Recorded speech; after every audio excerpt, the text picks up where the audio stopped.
SOH Radio presents AsiaCast, keeping you across the top headlines from Asia and the world.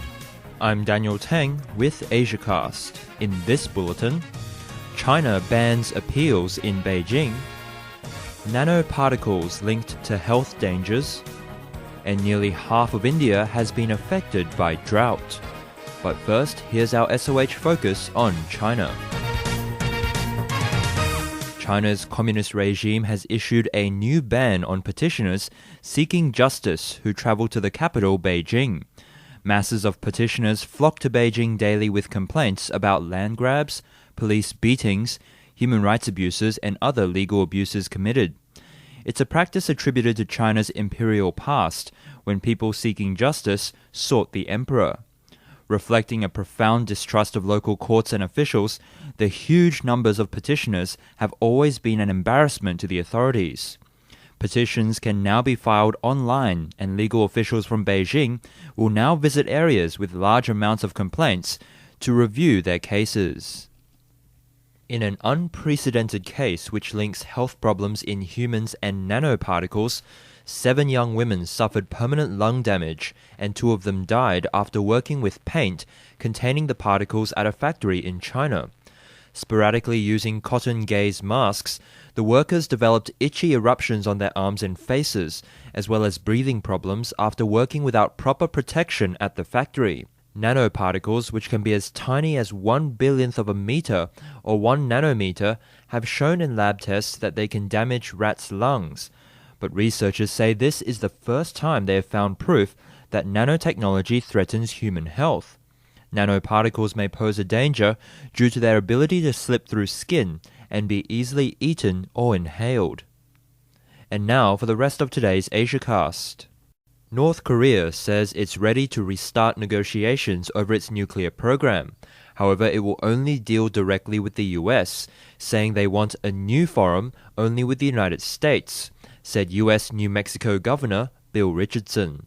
Richardson, a veteran North Korea negotiator, said the release of 2 American journalists from Pyongyang was a signal the communist state is ready to return to the negotiating table. He spoke after a U.S.-sanctioned meeting with Kim Myong-gil and Park Jong-ho, 2 high-ranking diplomats who represent North Korea at the United Nations. A meeting the White House made clear had been initiated by Pyongyang.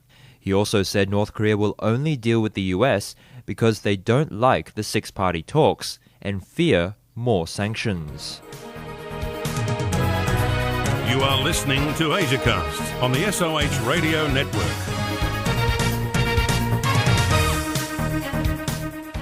Military-ruled Myanmar is urging Western nations to lift economic sanctions and allow the country to modernize and achieve its democratic goals. Commentary in 3 state-run mouthpiece newspapers praised visionary United States officials who were critical of sanctions, which it said would not bring the downfall of the government. It said the more anti-government groups exercised economic sanctions as a means to put pressure on the government, the more distant the goal of democracy became. The United States and European Union have used sanctions to try to force the regime to carry out reforms, but critics say Myanmar's thriving trade with China, India, and Thailand have limited their effect. India's Agriculture Minister Sharad Pawar said that nearly half of India's districts have been hit by a drought that could affect the production of rice drastically. Considered the worst drought in 80 years, some 600 districts in India, 246 have been declared as drought-affected. This monsoon season has brought 29% less rainfall than normal, and rice production in the country could decline by 10 million tons this year because of the drought, said Pawar. Up to 70% of Indians are dependent on farm incomes, and about 60% of India's farms depend on rains. Food prices are going up in India as its stocks are forecasted to fall.